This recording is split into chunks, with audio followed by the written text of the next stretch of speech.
السلام علیکم ورحمۃ اللہ۔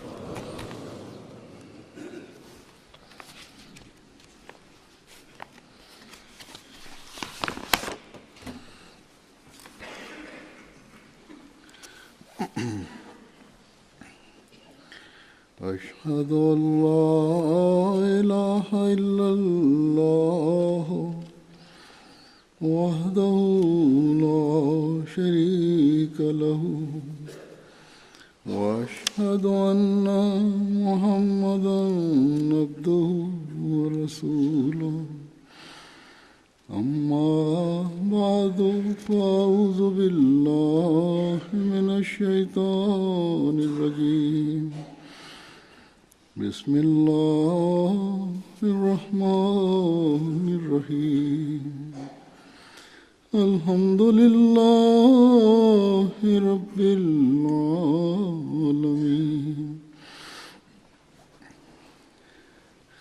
الرحمن الرحيم مالك يوم الدين إياك نعبد وإياك نستعين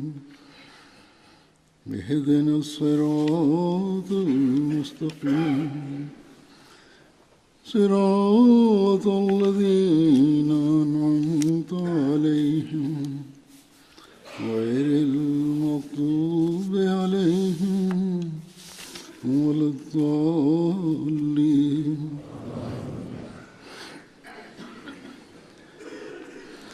يا أيها الذين آمنوا كونوا قوامين بالقسط شهداء لله ولو على أنفسكم أو الوالدين والأقربين إن يكن غنيا أو فقيرا فالله أولى بهما ولا تتبعوا الهوى أن تعدلوا وإن تلووا أو تعرضوا فإن الله كان بما تعملون خبيرا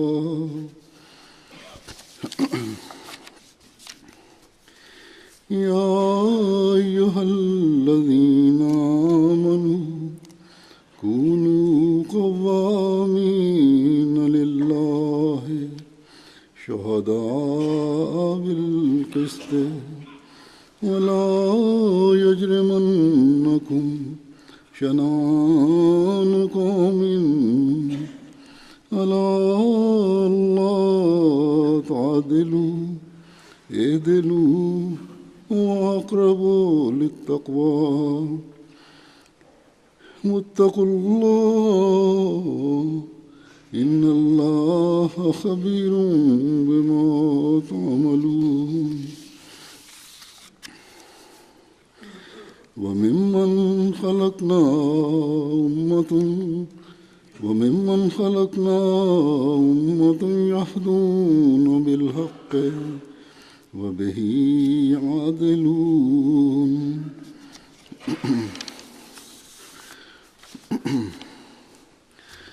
اللہ تعالیٰ نے جس طرح اور جس معیار کے عدل و انصاف کے قائم کرنے کی مسلمانوں کو ہدایت فرمائی ہے، کسی اور مذہبی کتاب میں یہ معیار موجود نہیں ہے، لیکن بدقسمتی سے اس وقت ہر سطح پر مسلمانوں میں ہی ایک ایسا بڑا طبقہ ہے، لیڈروں میں بھی اور علماء میں بھی، جو انصاف اور عدل کے تقاضے پورے نہیں کرتا۔ اسی طرح گھروں میں، عوام الناس میں، عامۃ المسلمین میں،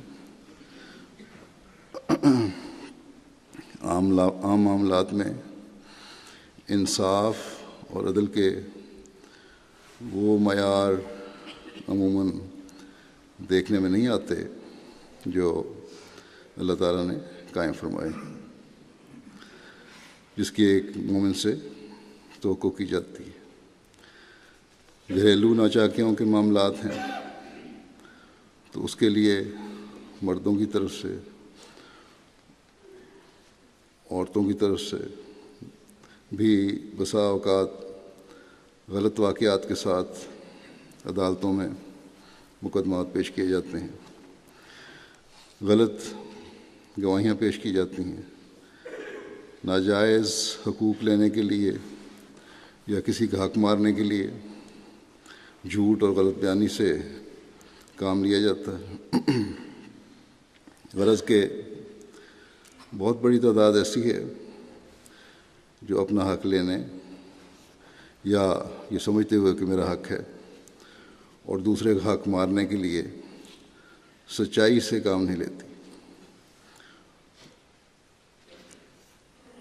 یا مارنے کے لیے جھوٹ بولتے ہیں اور عدالت کو بھی دھوکے میں رکھتے ہیں۔ بعض جگہ انصاف کرنے والے غلط فیصلے اپنے ذاتی مفادات کے لیے کر لیتے ہیں، گویا کہ نظام ہی بگڑ گیا ہے۔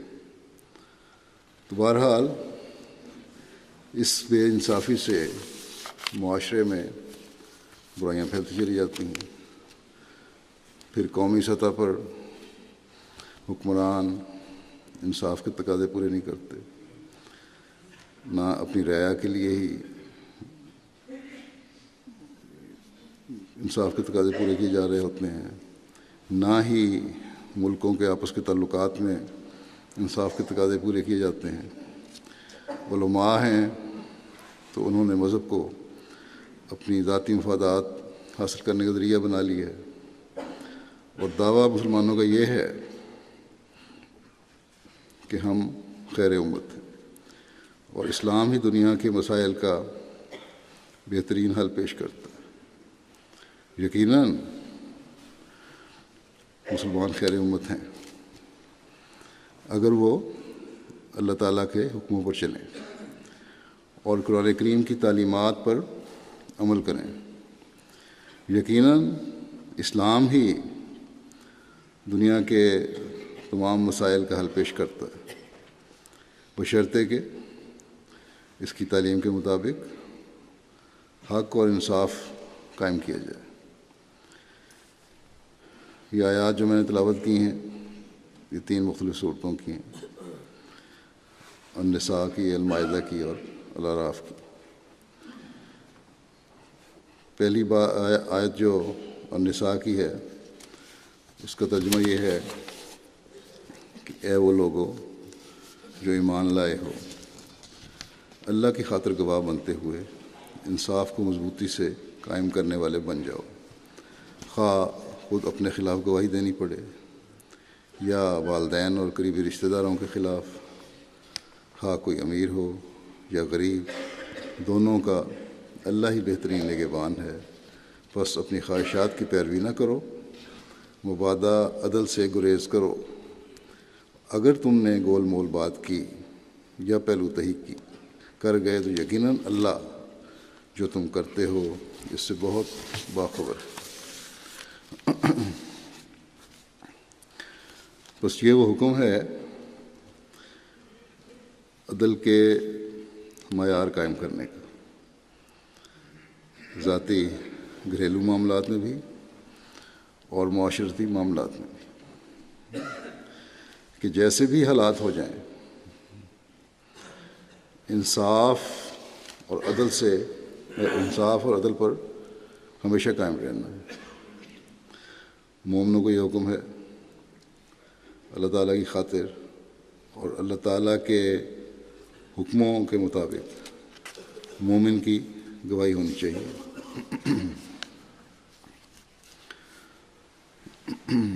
اور یہ اسی وقت ہو سکتا ہے جب اللہ تعالیٰ پر کامل ایمان ہو، ایمان کا معیار انتہائی اعلیٰ درجے کا ہو۔ اور مضبوط ہو۔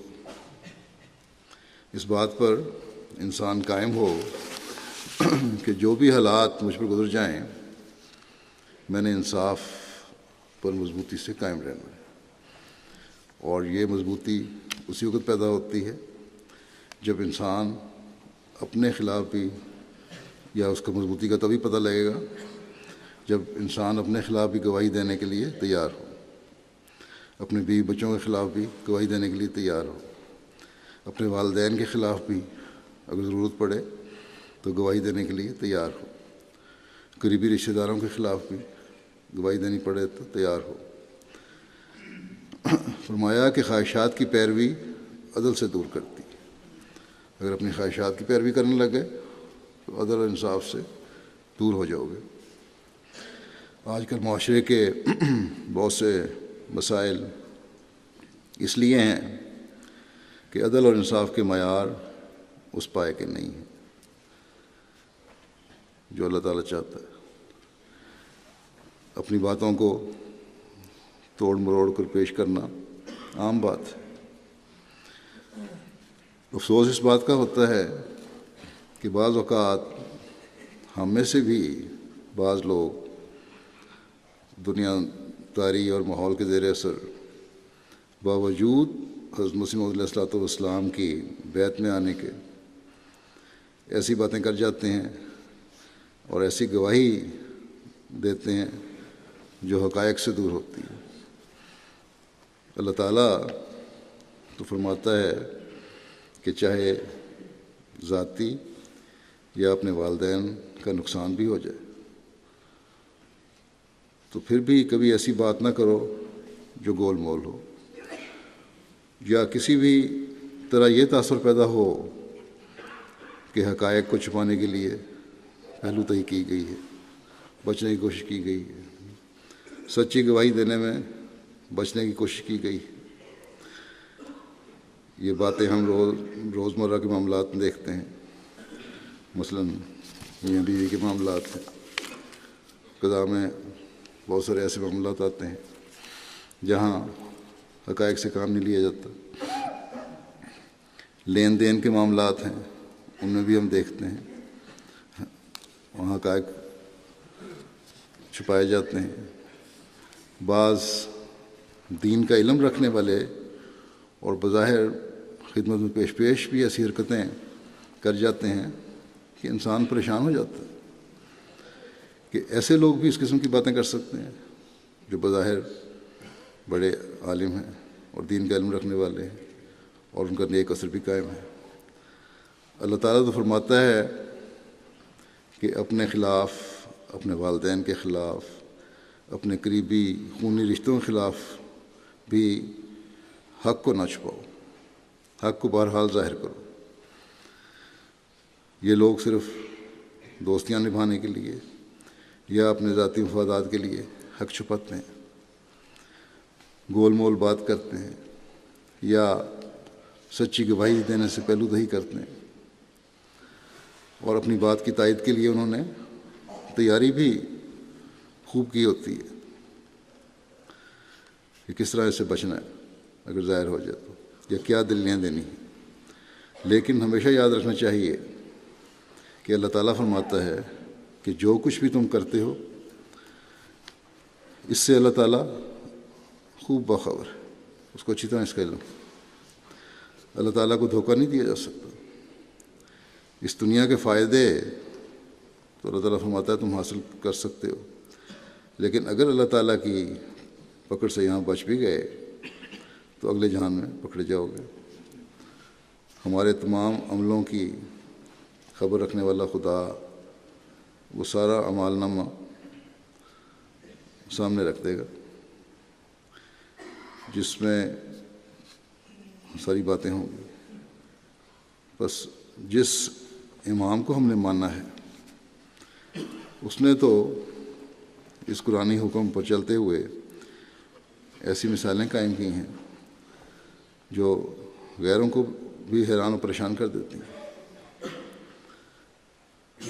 چنانچہ ایک دفعہ حضرت مسیح علیہ الصلوۃ والسلام کے دعوے سے بہت پہلے جوانی کے زمانے میں ایک واقعہ روایات میں آتا ہے، آپ کی سیرت میں آتا ہے کہ اپنے والد کے مضارعین کے خلاف ایک مقدمے میں آپ پیش ہوئے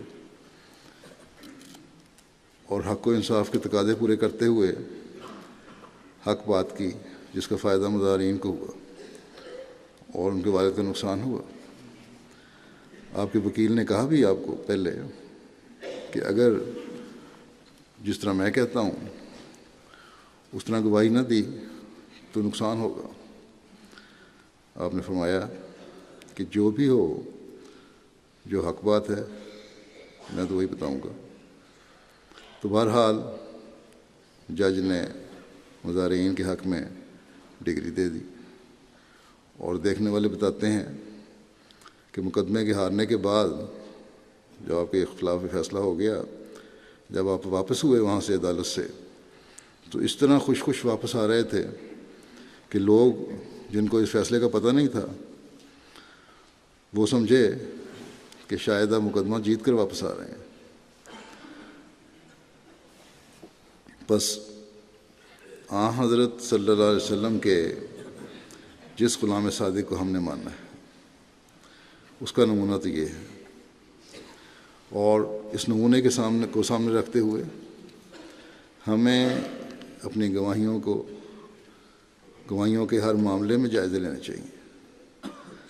اسی طرح بہت سے ہیں، مثلاً ایک اور مثال ہے ان ملکوں میں، مغربی ممالک میں، جو اپنی آمد کم بتا کر ٹیکس بچا لیتے ہیں یا حکومت سے بعض مراعات حاصل کرنے کی کوشش کرتے ہیں، لیکن اب معاشی حالات جو دنیا کے خراب ہوئے ہیں تو ان ترقی یافتہ ممالک میں بھی حکومتیں بڑی گہرائی سے جائزے لینے لگ گئی ہیں، اور جہاں بھی انہیں شک پڑتا ہے فوراً تحقیق کرتے ہیں۔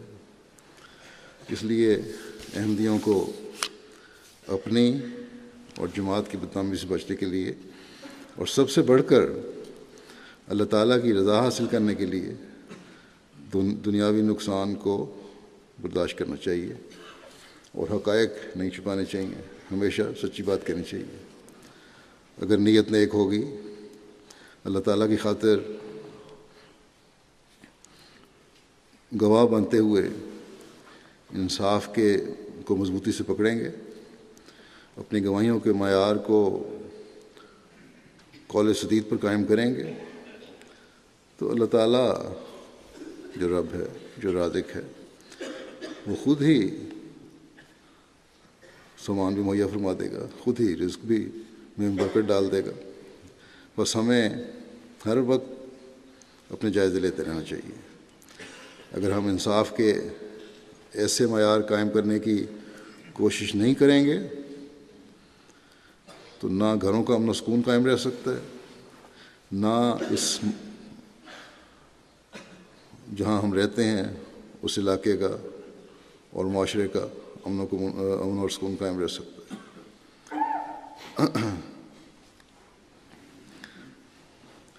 اس پر عمل نہ کرنے سے افراد جماعت کے آپس کے تعلقات میں بھی دوریاں پیدا ہوں گی۔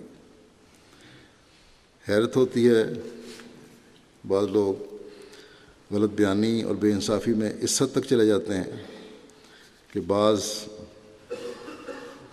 بچیوں کے والدین نے مجھے شکایت کی کہ ہماری لڑکی کا ایک جگہ اگر رشتہ ختم ہوا تو اس کے ساتھ سابقہ سسرال والے ہر جگہ جہاں بھی رشتے کی بات چلتی ہے وہاں پہنچ کر جھوٹ اور غلط بیانی سے کام لیتے ہیں اور لڑکی کو بدنام کرتے ہیں۔ اسی طرح بعض لڑکے بھی میرے پاس آئے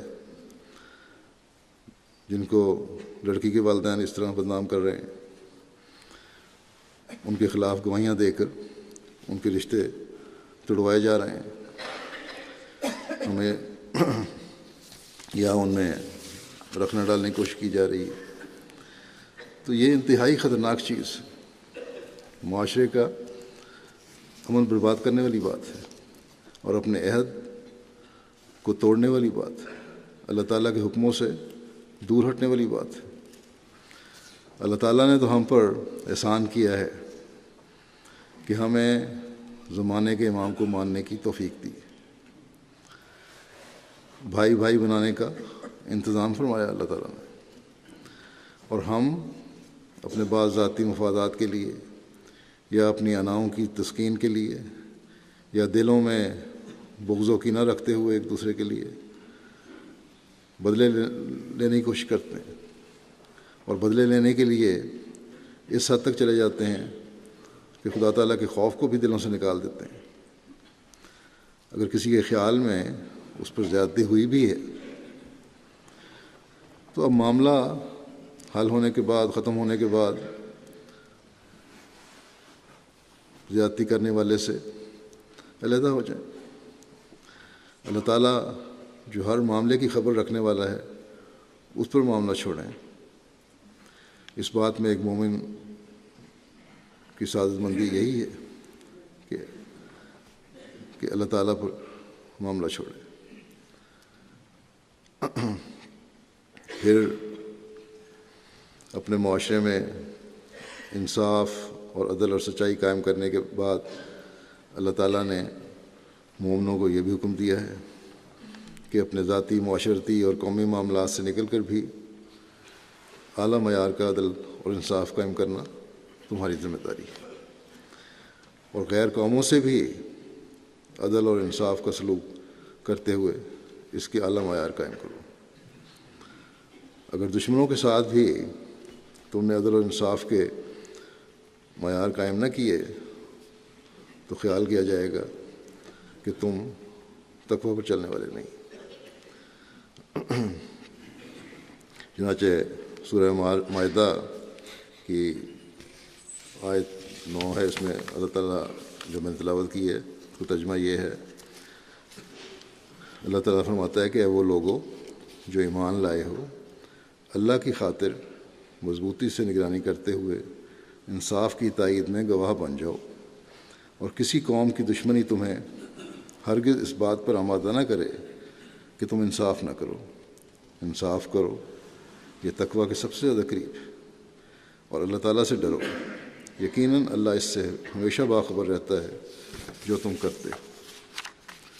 بعض جگہ مذہبی اختلاف ہوتے ہیں اور اس وجہ سے دوسرے مذاہب والے زیادتی بھی کر جاتے ہیں، تو ایسے حالات میں ایک مومن کا یہ کام نہیں ہے کہ قوموں اور دوسرے مذاہب کے لوگوں کی زیادتی کا بدلہ اسی طرح لیں اور انصاف کے تقاضے پورے نہ کریں۔ اس بارے میں حضرت خلیفۃ مسیح اول نے ایک دفعہ بیان فرمایا درس میں کہ مثلاً اس زمانے میں آریہ لوگ مسلمانوں کو نوکریوں میں تنگ کرتے تھے، نکال دیتے تھے، کہ اگر وہ ایسا کر رہے ہیں بھی تو مسلمان کا کام نہیں ہے کہ ان سے بدلے لے، تبھی ہم اس حکم کے مطابق عمل کر سکتے ہیں۔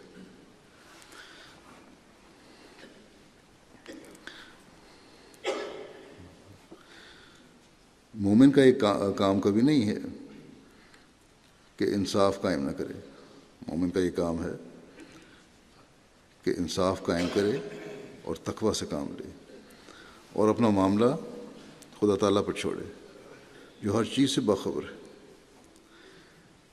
ایک حقیقی مومن کا کام ہے کہ اللہ تعالیٰ کے احکامات کو مضبوطی سے پکڑے اور اس پر قائم ہو، اور اس میں ذرہ برابر بھی لاپرواہی نہ ہو۔ ایک حقیقی مسلمان کا نمونہ بن کر دکھانا ہر ایک مومن کے لیے ضروری ہے کہ اس کا ہر عمل اور فعل خدا تعالیٰ کی خاطر ہو۔ یہ حقیقی مسلمان کی نشانی ہے، یہ حقیقی مومن کی نشانی ہے۔ انصاف کی تائید میں گواہ بننے کا مطلب یہ ہے کہ اسلامی تعلیم پر ایسے کاربند ہو، اس طرح عمل کرو کہ تمہارا عمل یا عملی نمونہ لوگوں کے لیے، دوسرے مذاہب کے لیے، ایک معاشرے کے لیے ایک مثال بن جائے، دوسری قوموں کے لیے مثال بن جائے۔ آج کل مسلمانوں کی بے انصافیوں کے بارے میں مغرب میں بہت کچھ کہا جاتا ہے کہ جو لوگ اپنے ہم مذہبوں کے ساتھ انصاف نہیں کرتے وہ غیروں سے کیا انصاف کریں گے.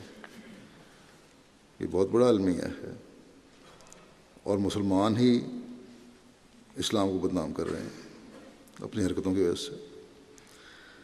حکمران عوام کے حق مار رہے ہیں، عوام حکام سے لڑ رہے ہیں، حکومتوں سے لڑ رہے ہیں، آبادیوں کی آبادیاں ظلموں کا شکار ہو رہی ہیں اور شکار ہو کر تباہ ہو رہی ہیں. نام نہاد اسلام پسند گروہ اپنے لوگوں کو بھی مار رہے ہیں اور غیر ملکوں میں بھی آ کر یہاں بھی ظالمانہ حرکتیں کرتے ہیں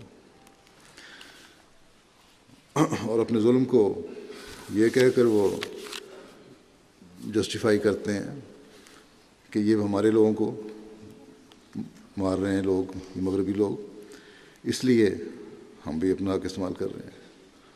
حالانکہ مسلمانوں کو بھی مسلمان ہی مار رہے ہیں. ہاں، غیروں سے مدد ضرور لے رہے ہیں وہ. اب گزشتہ دنوں ایک نیا منصوبہ ان شدت پسندوں کا گروپ کا سامنے آیا ہے جو یہاں وقتاً فوقتاً حملے کرتے رہتے ہیں مختلف شہروں میں، ملکوں میں، کہ اب یورپ میں ہم بچوں پر حملے کریں گے اور ماں باپ کے سامنے ان کے بچوں کو ماریں گے، کیونکہ ان مغربی ممالک کے بمبار طیارے جو ہیں بمباری کر کے ان لوگوں نے ہمارے بچوں کو مارا، ہماری آبادیاں تباہ کی. حالانکہ یہ بمباری بھی تو مسلمان حکمرانوں کے آنے پر ہوئی ہے. بہرحال یہ قوموں کی دشمنی پھر آگے اپنے مزید دشمنیوں کے بچے پیدا کرتی چلی جاتی ہے اور یہ کبھی سلسلہ ختم نہیں ہوتا. اس لیے اللہ تعالیٰ نے فرمایا کہ کسی قوم کی دشمنی بھی تمہیں اس حد تک جانے پر مجبور نہ کرے کہ تم انصاف کے تقاضے پورے نہ کرو. انصاف کے تقاضے تم نے بہرحال پورے کرنے اور اسی وجہ سے ظلم بڑھ رہا ہے کہ انصاف کے تقاضے پورے نہیں ہوتے.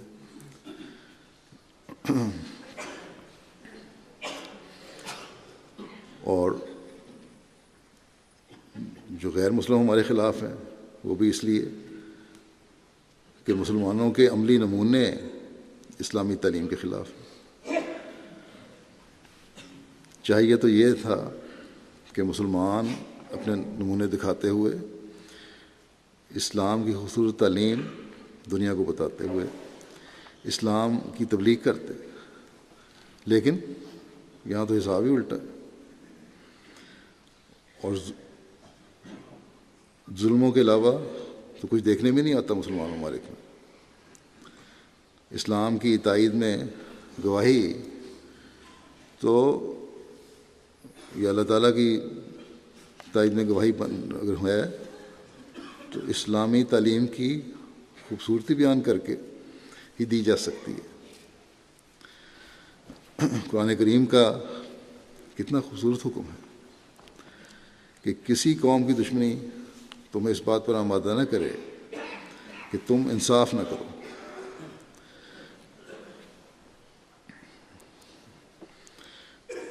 یہ حکم کسی اور مذہبی کتاب میں نہیں دیا گیا.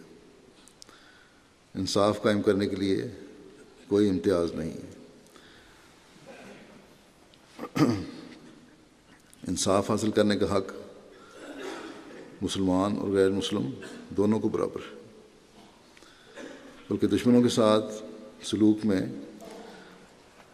انصاف کے تقاضے پورے کرنے ہیں، اس طرح زیادہ توجہ نہیں ہے. یہ کیسی خوبصورت تعلیم ہے، لیکن افسوس کہ اس تعلیم کے باوجود مسلمانوں کے عمل نے غیر مسلم دنیا میں اسلام کو بدنام کر دیا.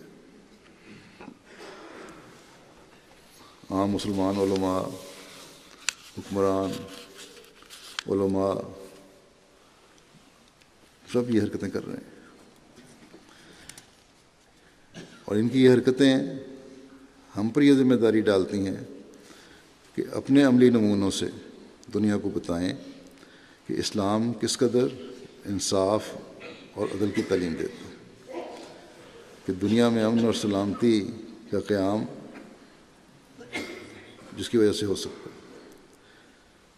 حضرت صلی اللہ علیہ وسلم نے کس باریکی سے اس بارے میں صحابہ سے اس پر عمل کروایا، اس کی چند مثالیں دیتا ہوں۔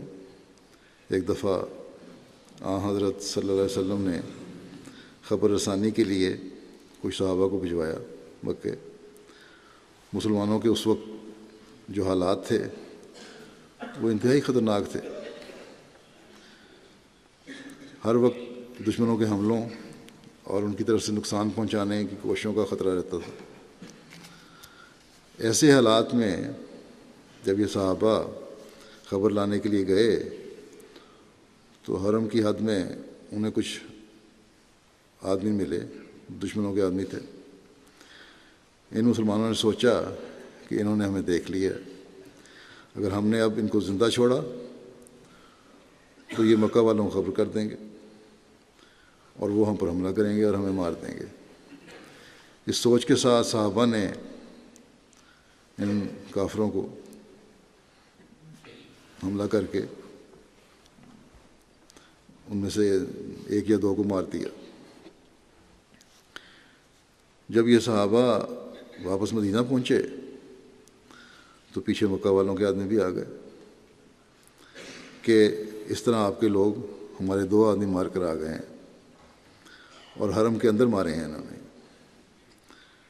آپ صلی اللہ علیہ وسلم نے ان کی بات سن کر یہ نہیں فرمایا کہ تم لوگ بھی ظلم کرتے رہے ہو، اب تمہارے ساتھ یہ سلوک ہوا ہے تو اتنا شور کیوں مچا رہے ہو، بلکہ آپ نے جو فوری کارروائی کی اور ان کو جو جواب دیا وہ یہ تھا کہ تمہارے ساتھ غلط ہوا ہے اور بے انصافی ہوئی ہے۔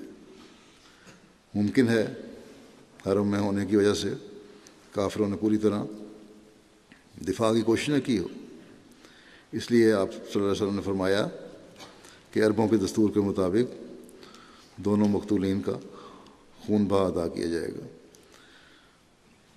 اور یہ آپ نے ادا کیا۔ اور ساتھ ہی صحابہ کو بھی کی بھی بڑی سرزنش کی کہ تم نے یہ کیا غلط کام کیا۔ اسی طرح ایک واقعہ ملتا ہے کہ ایک جنگ میں غلطی سے ایک عورت صحابہ کے ہاتھوں قتل ہو گئی۔ آپ کو اس کا علم ہوا تو آپ صحابہ پر بڑے خفا ہوئے، اور روایت میں آتا ہے کہ آپ کے چہرے پر اس وقت اتنا غصے کے آثار تھے کہ اس سے پہلے کبھی نہیں دیکھے گئے۔ اس عورت کے صحابہ نے کہا کہ یہ غلطی سے ماری گئی ہے، لیکن اس کی غلطی سے مارے جانے کے باوجود آپ کو بڑی سخت تکلیف پہنچی کہ انصاف قائم نہیں ہوا۔ پھر عدل کو قائم کرتے ہوئے ایک یہودی اور ایک مسلمان کے معاملے کا کس طرح آپ نے فیصلہ فرمایا۔ روایت میں آتا ہے کہ ایک یہودی کا ایک صحابی کے ذمہ 4 درہم کا قرض تھا جس کی میعاد ختم ہو گئی تھی۔ اس یہودی نے آ کر حضرت صلی اللہ علیہ وسلم سے شکایت کی کہ اس شخص کے ذمہ میرا 4 درہم قرض ہے اور یہ مجھے ادا نہیں کرتا۔ رسول اللہ صلی اللہ علیہ وسلم نے ان صحابی کو بلایا جن کا نام عبداللہ تھا، اور انہوں نے کہا کہ اس یہودی کا حق دے دو۔ حضرت عبداللہ نے عرض کی کہ اس ذات کی قسم جس نے آپ کو حق کے ساتھ بھیجا ہے، مجھے قرض ادا کرنے کی طاقت نہیں ہے۔ یہ ٹھیک ہے میں نے دینا ہے، لیکن اس وقت طاقت نہیں ہے۔ آپ صلی اللہ علیہ وسلم نے دوبارہ انہیں فرمایا کہ اس شخص کا قرض واپس کرو۔ عبداللہ نے پھر وہی عرض کیا اور عرض کی کہ میں نے اسے کہہ دیا ہے کہ آپ ہمیں خیبر بھجوائیں گے اور مال غنیمت میں سے کچھ حصہ دیں گے اور واپس آ کر میں اس کا قرض چکا دوں گا۔ آپ صلی اللہ علیہ وسلم نے پھر فرمایا کہ اس کا حق ادا کرو۔ نبی کریم صلی اللہ علیہ وسلم جب کوئی بات 3 دفعہ فرما دیتے تھے تو وہ قطعی فیصلہ سمجھا جاتا تھا۔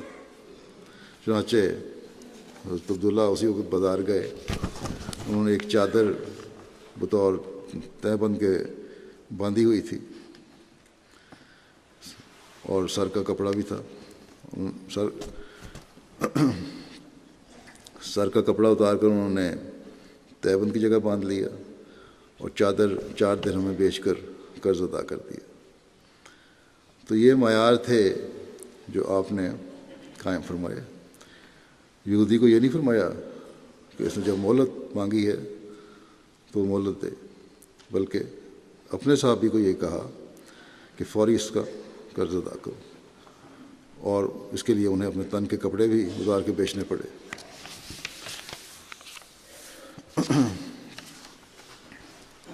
تو یہ معیار ہیں عدل و انصاف کے، اور یہی معیار ہیں جو ہم ہر سطح پر قائم رکھیں گے تو اس زمانے میں حضرت صلی اللہ علیہ وسلم کے غلام صادق کے حقیقی ماننے والوں میں شمار ہوں گے، اور وہ مقصد جو حضرت مسیح علیہ الصلوۃ والسلام کی بعثت کا ہے اسے پورا کرنے والے ہوں گے۔ آپ اسلام کی تعلیم پھیلانے اور اس کی خوبیاں دنیا کو دکھانے کے لیے بھیجے گئے، تاکہ زیادہ سے زیادہ حضرت لوگ حضرت صلی اللہ علیہ وسلم کے جھنڈے تلے جمع ہوں۔ اور یہ کام اسی وقت ہو سکتا ہے جب ہم جہاں حق کے ساتھ دنیا کو ہدایت دیں، وہاں حق کے ساتھ اپنی اس تعلیم کے ساتھ انصاف کو بھی قائم کریں۔ بس سورہ اعراف کی جو میں نے آیت تلاوت کی ہے، اس میں اسی بات کا اللہ تعالیٰ نے ارشاد فرمایا ہے کہ اور ان میں سے ترجمہ اس کا یہ ہے جنہیں ہم نے پیدا کیا ایسے لوگ بھی تھے جو حق کے ساتھ لوگوں کو ہدایت دیتے تھے اور اسی کے ذریعے سے انصاف کرتے تھے۔ ہدایت دینے والے وہی ہمیشہ رہے ہیں جو حق و انصاف کی بات کرتے ہوئے پھر ہدایت دے رہے ہیں، اور آج بھی ایسے لوگ ہی کامیاب ہوں گے جو حق کے ساتھ ہدایت دینے والے ہیں اور انصاف قائم کرنے والے ہیں۔ جب انسان خود ہدایت پر قائم نہ ہو تو دوسروں کو کیا ہدایت دے گا؟ جب تک خود انسان انصاف پر قائم نہ ہو تو دوسروں کو کیا انصاف دے سکے گا؟ بس ہم نے اگر حضرت مسیح علیہ الصلوۃ والسلام کے عہد بیعت کو پورا کرنا ہے اور آپ کے مشن کی تکمیل کرنی ہے اور اسلام کے پیغام کو دنیا تک پہنچانا ہے اور تبلیغ کا حق ادا کرنا ہے، تو پھر اسی اصول کے مطابق تمام اعلیٰ اخلاق کو اپنانا ہوگا جو اسلام کی تعلیم، جو حضرت صلی اللہ علیہ وسلم نے ارشاد فرمائے، جن کے بارے میں ہمیں حضرت مسیح علیہ الصلوۃ والسلام نے فرمایا ہے کہ یہ کرو۔ اگر ہماری گواہیاں حق اور انصاف کے مطابق نہیں ہیں، اگر ہمارے گھریلو اور معاشرتی تعلقات حضرت صلی اللہ علیہ وسلم کے ارشادات کے مطابق نہیں ہیں، اگر ہمارے دل دشمنوں کے لیے بھی بغض اور کینوں سے پاک نہیں ہیں، تو پھر ہماری تبلیغ حقیقی ہدایت پہنچانے والی تبلیغ نہیں ہوگی۔ ہماری حالتوں اور ہمارے انصاف کے معیاروں کو دیکھ کر غیر ہمیں کہیں گے کہ پہلے خود تو ان ہدایت پر عمل کرو، پہلے خود تو انصاف کو اپنے معاشرے میں لاگو کرو، پھر ہمیں کہنا۔ بس بہت بڑی ذمہ داری ہے جو ہر احمدی کی ہے کہ اپنے عمل سے تبلیغ کے راستے کھولیں، اور جو تبلیغ کے راستے ہمارے عمل سے کھولیں گے، جو لوگ اسلام سے ہمارے عمل کو دیکھتے ہوئے متعارف ہوں گے، وہ اسلام کی خوبیوں کے معترف ہوئے بغیر نہیں رہ سکیں گے۔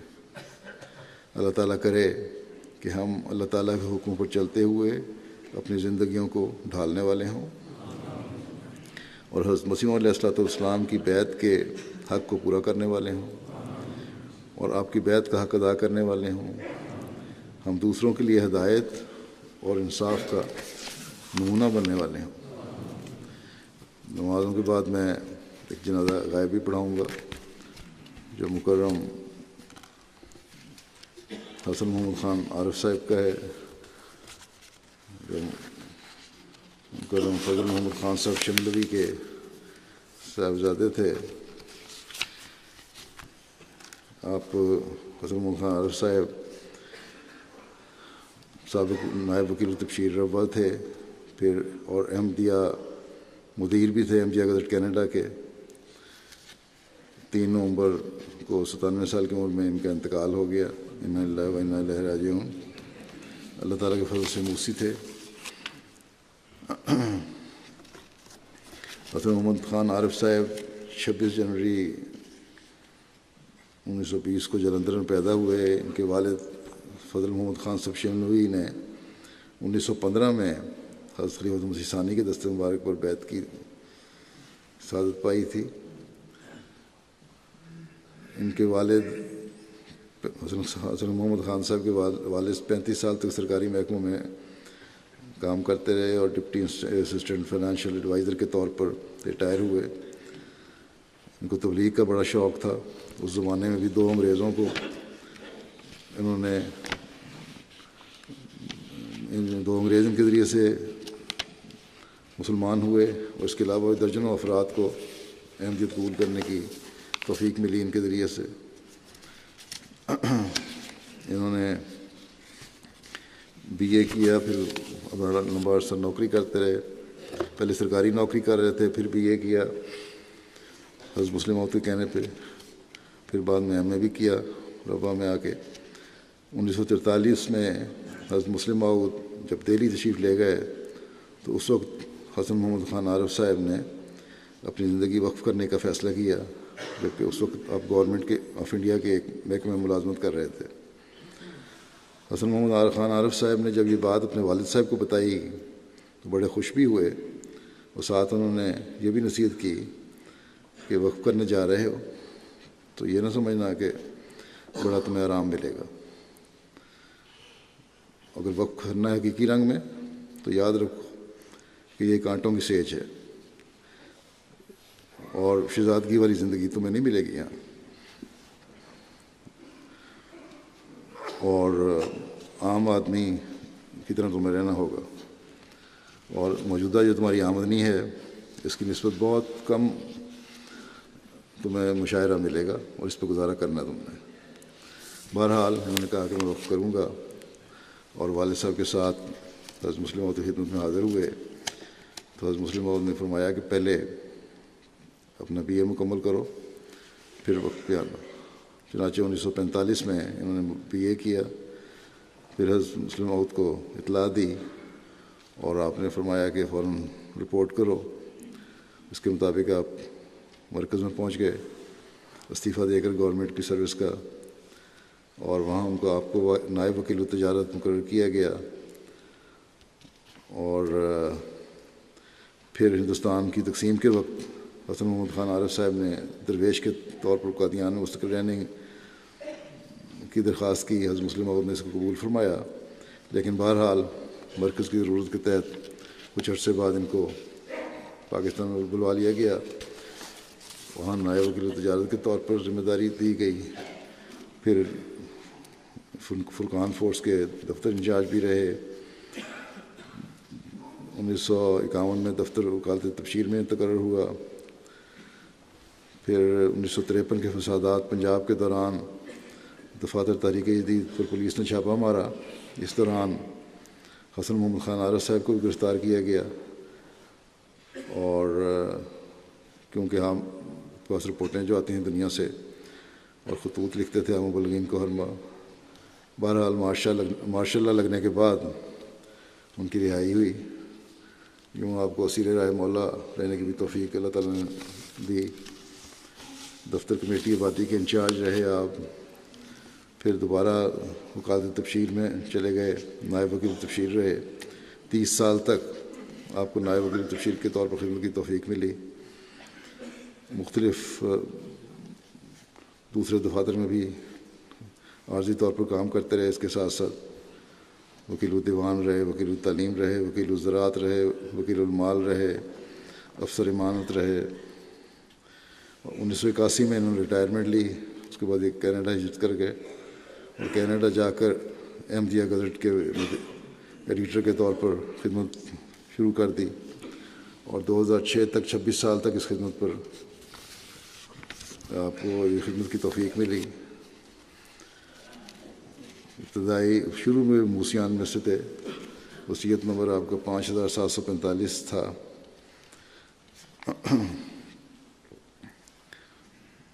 اور تحریک جدید کے صف اول کے مجاہدین میں شامل تھے اور ان کا نمبر 151 تھا اس وقت.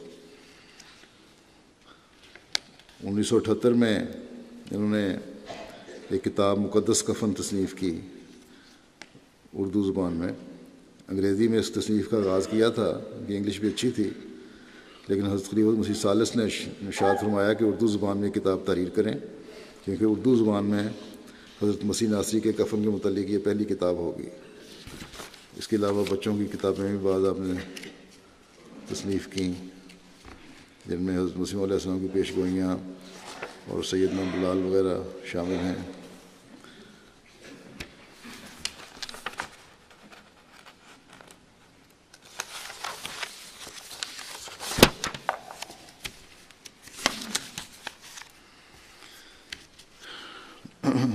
کی شادی 1944 میں محترمہ سیدہ اختر فیضی صاحبہ سے ہوئی، جو فضل الرحمان صاحب فیضی کی بیٹی تھیں.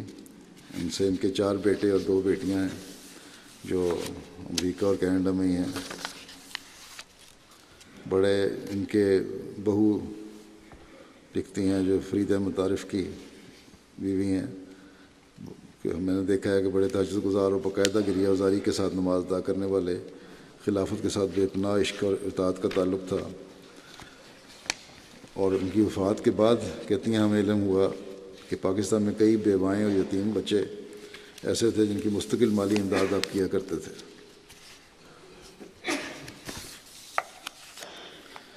امیر صاحب کینیڈا لکھتے ہیں کہ جس علاقے میں یہ رہتے ہیں وہاں بہت سے سکھ آباد ہیں، اور اس سکھوں سے دوستی کی وجہ سے سکھوں نے اپنا ایک سکھ کلچر ایسوسیشن بنائی ہوئی ہے. اس کا صدر ان کو بنا دیا اور بڑا مجبور کر کے بنایا کہ نہیں آپ ہمارے صدر بنیں. گاڑی نہیں چلا سکتے تھے، لیکن اس کے باوجود یہ جمعہ پڑھنے کے لیے برامپٹن سے آتے تھے اور راستے میں 2-3 بسیں بدلتے تھے. ان کے ایک نائب امیر صاحب لکھتے ہیں کہ کینیڈا تشریف لانے کے بعد یہاں کے احمدیہ گزٹ کا معیار اس قدر بلند کیا جو ان کے لیے قابل فخر تھا. خلافت پر کامل یقین اور تمام خلق وفا سے انتہائی محبت اور عقیدت رکھتے تھے.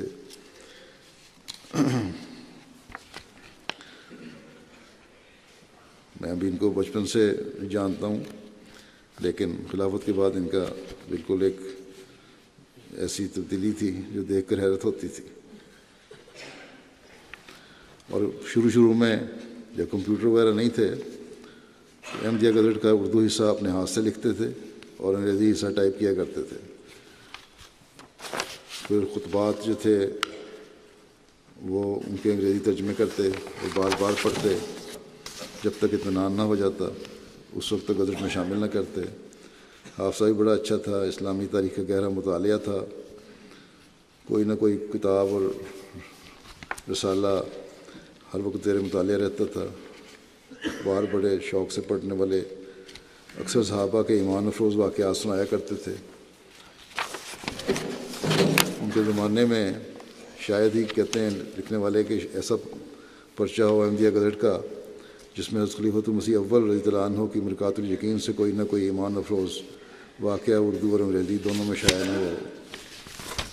اللہ تعالیٰ مرحوم کے مغفرت الرحم کا سلوک فرمائے، ان کے درجات بلند کرے اور ان کے بچوں کو بھی، ان کی نسلوں کو بھی خلافت اور احمدیت سے پختہ تعلق قائم رکھنے کی توفیق عطا فرمائے.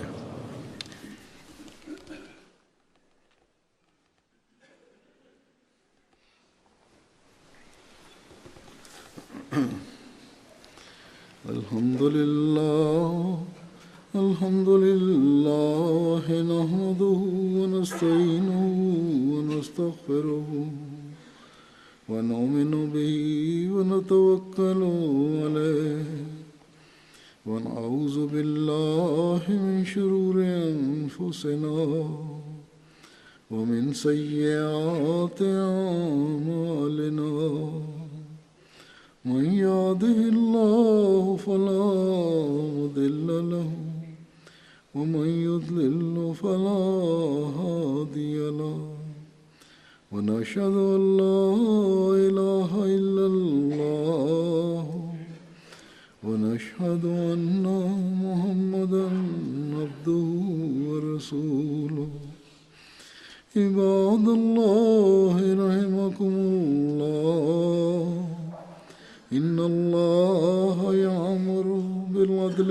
والإحسان وإيتاء ذي القربى وينهى عن الفحشاء والمنكر والبغي يعظكم لعلكم تذكرون اذكروا الله يذكركم وادعوه يستجب لكم ولذكر الله أكبر